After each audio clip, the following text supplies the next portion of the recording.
Assalamualaikum warahmatullahi wabarakatuh. Selamat sore. Pada kesempatan kali ini kita akan menyampaikan tentang sistem administrasi negara Indonesia terkait dengan kondisi pandemi COVID-19. Sebagaimana yang kita ketahui, COVID-19 ini sudah melanda dunia pada awal Maret 2020 yang berdampak sangat luas di berbagai negara di dunia. Ia mempengaruhi aspek-aspek kehidupan, aspek-aspek sosial, budaya, ekonomi, serta tatanan secara administrasi pemerintahan. Sebagaimana yang ada pada negara Indonesia, sistem administrasi pemerintahan itu sudah diatur di dalam Undang-Undang Nomor 30 Tahun 2014 tentang administrasi pemerintahan, yakni tugas pemerintah daerah yaitu melancarkan penyelenggaraan pemerintahan, mengisi kekosongan pemerintahan, mengisi stagnannya perjalanan pemerintahan. Kemudian pemerintah melakukan upaya-upaya di dalam masa pandemi ini, yaitu dengan terbitnya Peraturan Pemerintah Nomor 1 Tahun 2020 tentang kebijakan keuangan dan kebijakan untuk stabilitas sistem keuangan di negara Indonesia, untuk terciptanya keadaan yang kondusif, aman, serta menghindari terjadinya bahaya nasional pada keadaan pandemi ini. Kemudian pemerintah melakukan langkah selanjutnya dalam penyesuaian administrasi pemerintahan ini dengan terbitnya Keputusan Presiden Nomor 12 Tahun 2020 tentang penetapan status bencana dan pembatasan penyebaran virus corona COVID-19 ini sebagai status bencana nasional.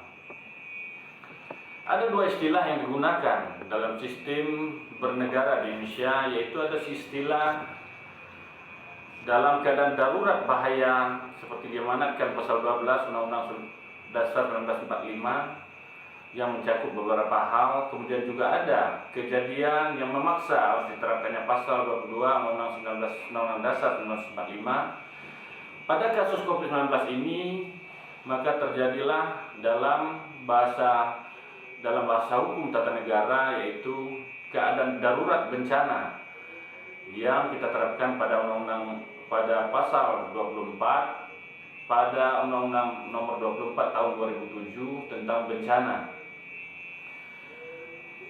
Dalam hal keadaan administrasi ini terjadi perubahan dan perkembangan yang signifikan, yaitu pada sektor kebijakan keuangan.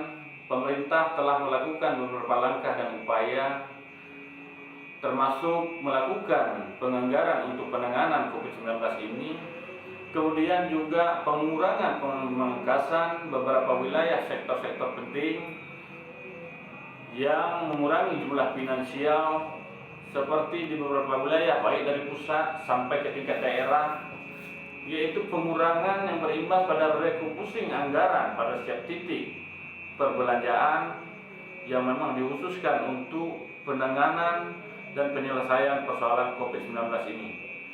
Untuk tema pengaruh pada sistem administrasi negara selama COVID-19 ini, itu yang bisa saya sampaikan.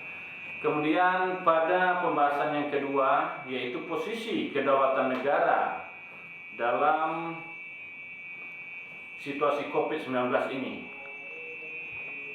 Sebagaimana yang kita ketahui, negara Indonesia adalah negara yang berdaulat, negara yang memiliki kemerdekaan di dunia internasional.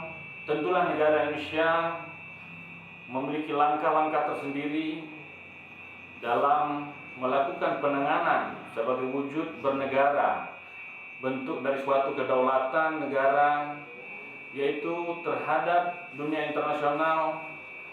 Negara Indonesia juga telah melakukan penyekatan dan juga telah melakukan pembatasan kunjungan, baik itu terhadap pembebasan visa luar negeri para pendatang. Kemudian juga di dalam negeri sendiri, kedaulatan itu diwujudkan oleh pemerintah Indonesia dengan melakukan social distancing. Kemudian negara juga telah melakukan upaya untuk melakukan dan juga penerapan hukum di negara Indonesia terhadap pelanggaran-pelanggaran demi terjadinya pembatasan, sehingga pembatasan baik itu yang berskala besar, kemudian pembatasan kegiatan masyarakat PPKM di beberapa kota dan juga di wilayah seluruh Indonesia. Hingga pada saat ini Indonesia telah mampu mencapai titik pengurangan yang sangat signifikan, dan hampir dikatakan Indonesia pada saat sekarang ini berada pada angka 90-an% telah terbebas dari COVID-19, dan kedaulatan negara ini telah diwujudkan oleh pemerintah Indonesia dalam berbagai upaya yang dilakukan oleh negara dan juga tim gugus COVID-19 ini, dengan berkoordinasi dari seluruh jajaran dari pusat sampai ke pemerintah daerah. Demikian yang bisa disampaikan. Terima kasih. Assalamualaikum warahmatullahi wabarakatuh.